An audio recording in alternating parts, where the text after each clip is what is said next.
Well, welcome back to another episode of Explore Grand County. It has been a while. It's been almost 2 months, I think, because we didn't get to do it January.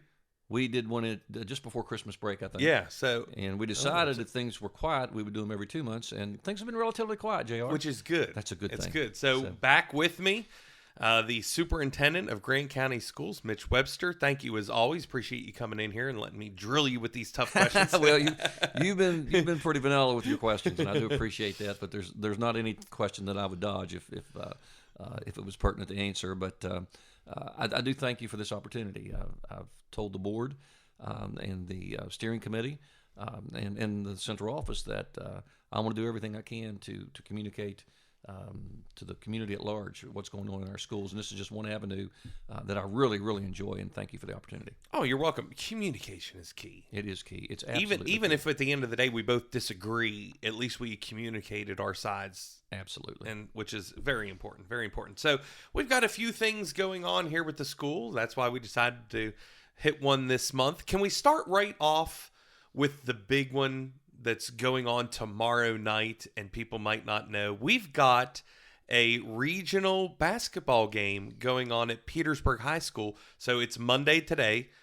Tuesday evening, we've got a game. We do, and Friday night, the Petersburg girls defeated Frankfurt in a hard-fought game. They came back from a 2-point deficit in the last 30 seconds to end up winning by 4. So what that did, that allowed that was not an elimination game, but it allowed them to play the regional final at home. Had they lost that game, they would have had to travel to Trinity and play a very good Trinity team at Trinity's home floor.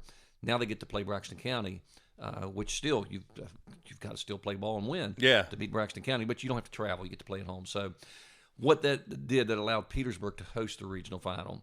And I know the question that you're going to ask, and I'll just lead right into it if that's okay. Go right ahead. Because I saw that yesterday too, as I was looking through my emails and so forth, that the only way that you can get into the game was an online ticket. I saw Jake Gray, our athletic director, posted something, and I'll do a follow-up phone call with Jake also to make sure. But he said that we will not turn away anybody. There will not be a cash box, but we will not turn away anybody that brings cash. But he highly recommended the correct change. It's $8 adults, $5 for students. So bring the correct change. They may not be able to make change for you. Okay, so we can get in without going online and purchasing the tickets. Just bring the correct change. So if you have 2 adults, bring $16. Exactly. Or you're making a donation of $4 that's right. to the school. You can make a donation if you give a 20. Yeah, that's right. But I do want to emphasize, this is not a Grant County or Petersburg High School policy or anything like that. We are now in a regional final, so everything's guided by the WVSSAC. I'm just assuming it's much cleaner for them for us to not have to handle cash and then figure out a way to make payments to them and so forth. Do I like it? Not necessarily. I like paying with cash myself, but the SSAC will appoint the officials. They will, for example, not allow you to come do the ball games like you did throughout the year because we're under different guidelines now. So I do appreciate Jake Gray making the accommodation for folks if they do have the correct change. So. Yeah, that is nice. My wife and I were talking about coming, and I said, honey, we have to buy them online. She's like, I don't want to go through that hassle. But now that I tell her, hey, we just bring the correct change. So you'll probably see us tomorrow night at the game. Because I want to support the girls. And, absolutely. You know, some of them are my lifeguards, and some of them have said they're going to come be lifeguards. So it's kind of nice to support. And, you know, JR, it's just kind of the world we live in. I went to a WVU basketball game 2 Saturdays ago, and our tickets were on my phone. We purchased them, and they said, we'll send them to you electronically to your phone number. You go into the gate, and you hold your phone up, and they scan it, and I'm not necessarily saying I like world. It's a digital world, and that's I guess the way the SSAC now is going to be operating. Well, speaking of scanning, metal detectors coming into Petersburg, or is it all Grand County? Is it just Petersburg, or all the schools? Or no, yeah. Let me clarify that. We Brent Nelson and I, Brent, the director of facilities, we went to Marion County and looked at metal detectors that they have in place. And they only have them in place in a select few schools.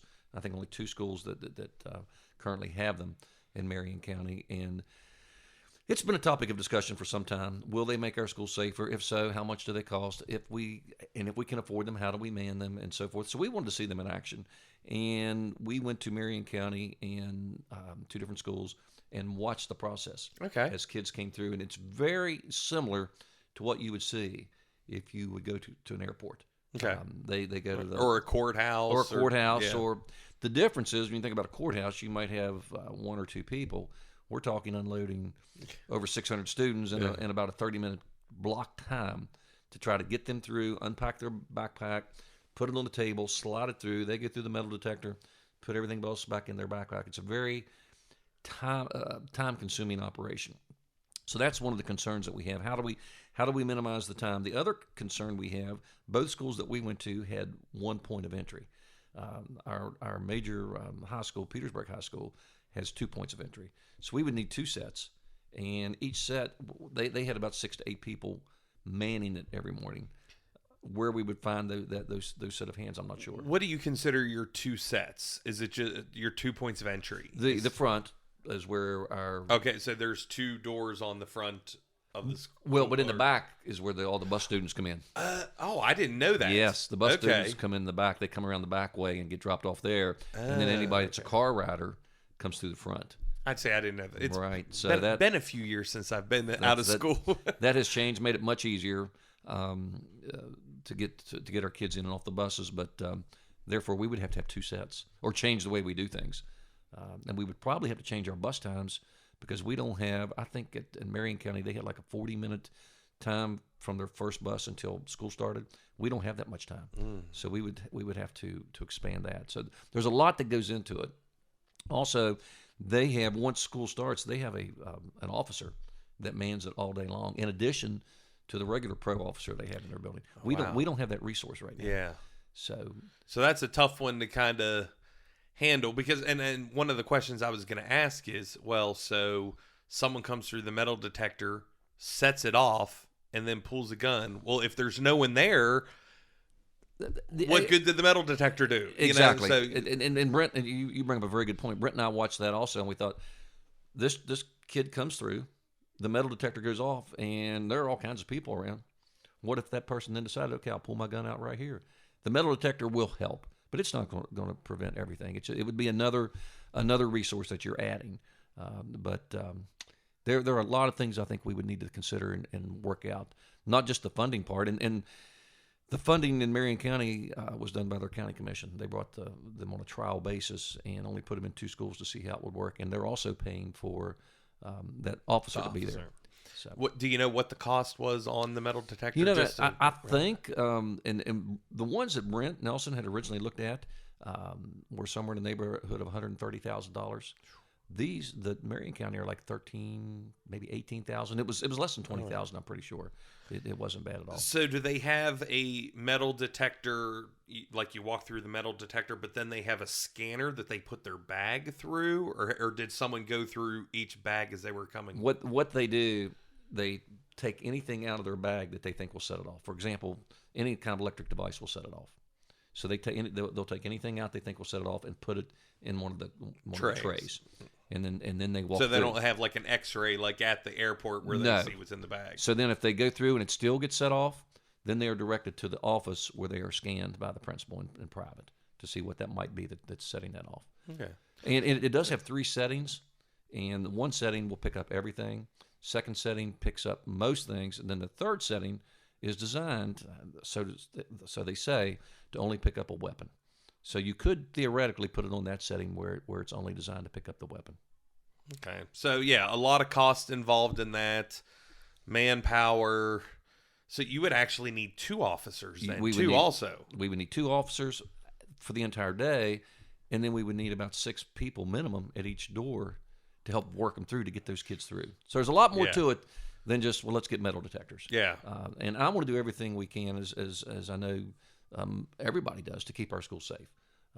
But we've got to look at I think if we say, let's just get these metal detectors, and if we don't have a plan in place, I think we're going to have more chaos than we are anything else. So it's something that I think we really need to think through before going down this road. I would like to make one more visit to the adjoining county, Mon County, because Mon County, from what I understand, they also have them. I think there's the only two, maybe Kanawha County, and I don't want to misspeak there, but there are very few counties that have them right now. But Mon County, I believe Morgantown High School is just like Petersburg High School. It has more than one point of entry. So I would like to see how they do that with more than one point of entry. So I may talk to the superintendent there and try to make a visit there. So far, how has the resource officer in the school been going? That goes well. That goes well. We have Jason Roball here in the Valley. Darius Starks does Maysville and Union. And they do a lot of really nice things. They set in, not only are they resource officers in the building if an emergency would come up, but they set in on meetings where we might be looking at student suspensions and expulsions and possessions of things. And they develop a relationship with those students too once they come back to help them gear them in the right direction so that maybe they're not a repeat offender. So it's working very well. Good.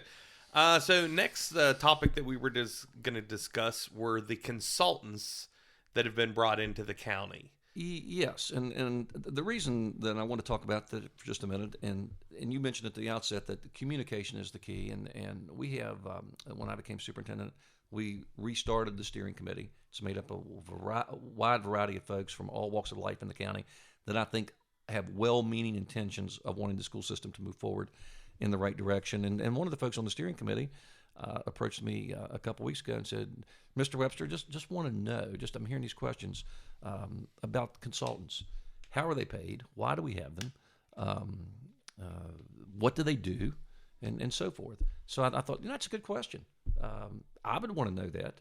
If I was not a part of the school system, I would want some answers to this question. So I thought, if you didn't mind, we'd talk about that a little bit. Yeah. And go ahead. Did you have any? No. Go right ahead. Well, the first thing I'll talk about is the purpose of a consultant. And the purpose of a consultant, think of it this way. We can't take all of our employees and send them out to be trained by the greatest or the best national leaders in, let's say, literacy. But we can bring in a national leader of literacy, and set up trainings for our folks to stay ahead of the game, so to speak. An example I would give, JR, and I've heard people say this, well, I've taught for 30 years. It's always worked for me, and I don't need a consultant to tell me what to do. Here's what I would say to that. Would you want to go to a dentist that hadn't changed anything for the last 30 years?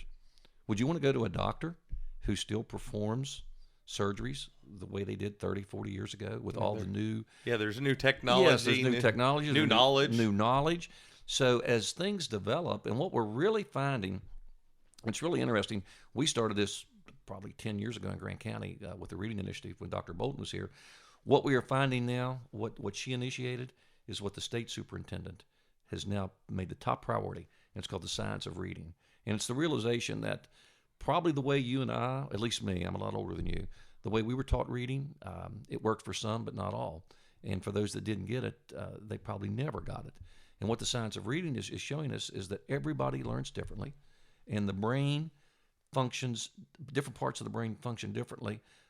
And I'm not an expert on this, but Vanessa Harlow is, if you ever want to do a little podcast with her on the science of reading, that we need to try to find the avenue that reaches each child. And we have been ahead of the game on this, but now everybody else, since the state superintendent's making it a priority, is going to do some catch-up. But our consultant, right now, we have two.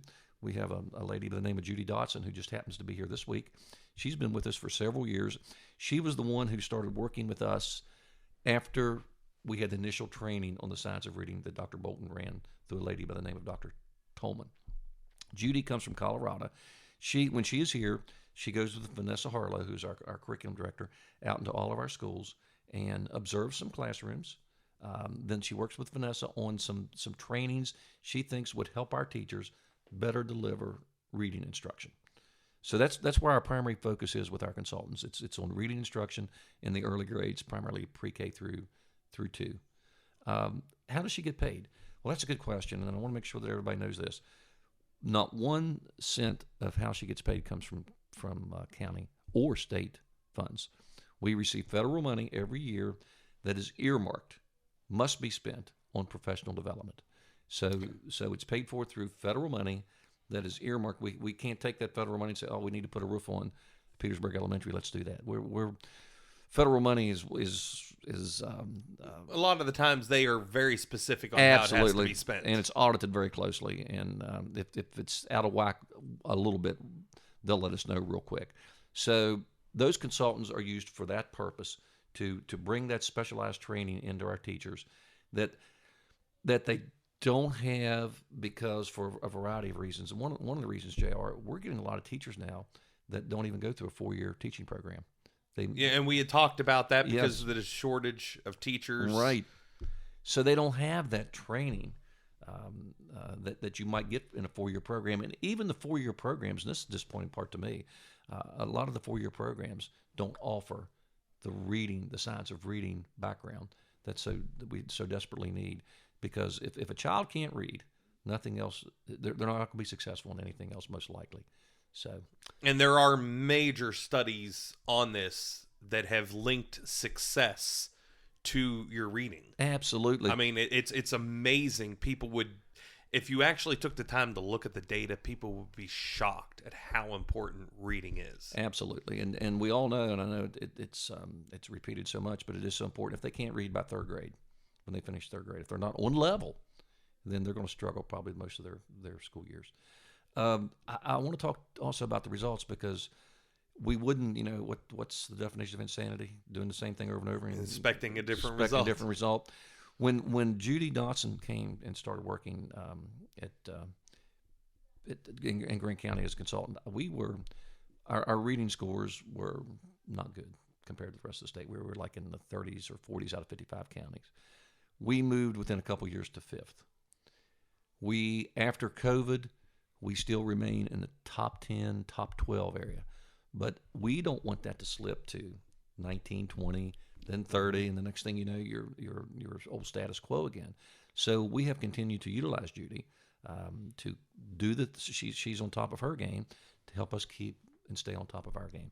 And like I said, she'll be doing a report tonight, tomorrow night to the board. And then Vanessa will do a follow-up with a lady we have that comes from Texas that's also a consultant. Her and Judy kind of cross over in the things that they do. But Vanessa will give us an update on that. So is that the only 2 consultants you have right now, or do you have others? Those are the only 2. We did have a gentleman by the name of Bill Ferguson. Bill was with us for several years. He decided that it was time to part ways. He drove from Fairmont 2 days a week, and he is a retired principal at Fairmont Senior, known throughout the state by a lot of folks. I would see superintendents at conferences, and they would always say, "How did you get Bill Ferguson?" Well, we got him when we were on state takeover, and then he developed relationships here, and just decided to stay on and help us. He worked primarily with principals. And we had Bill for quite a while, because every year we were having turnover with our principals. And he worked with principals on the 3 R's. For example, I know people are going to think 3 R's, reading, writing, arithmetic.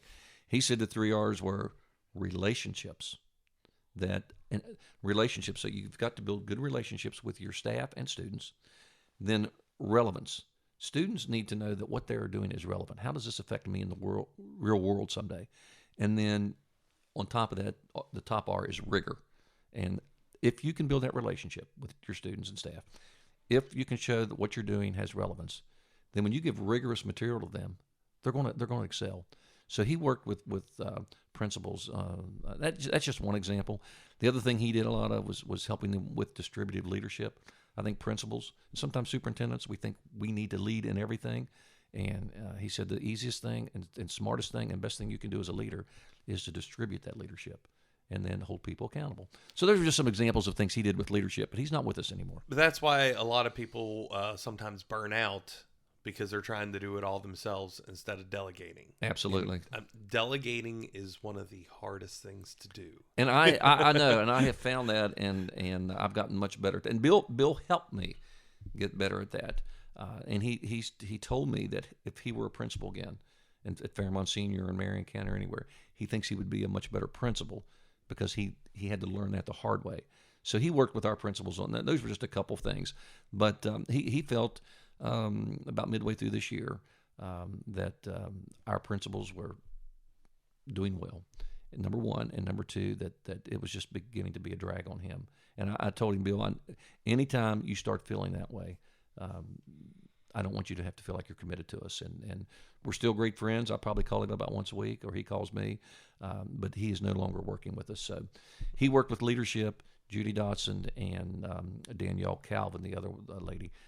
They work with literacy with Vanessa. So that's about all we have for consultants. Now, we also, and I would invite you to this, JR. At the beginning of the year, next year, we will have a national speaker. His name's Todd Whitaker. If you get a chance, maybe look him up a little bit and just see what he's all about. But I saw him at 2 different national conferences and was just totally impressed with the things he had to say. But he had a book, 2 books actually, What Great Teachers Do Differently and What Great Principals Do Differently. And we're all pretty good, I think, but we want to be great. I think we all should want to strive for greatness.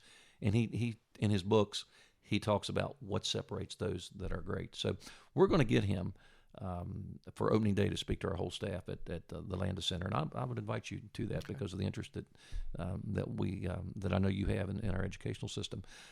He doesn't come with a small price tag either, but again, that's federal money that's geared toward these kinds of things that we have to either use it or lose it. It's money that you either spend it or the federal government then retrieves it and takes it back. So.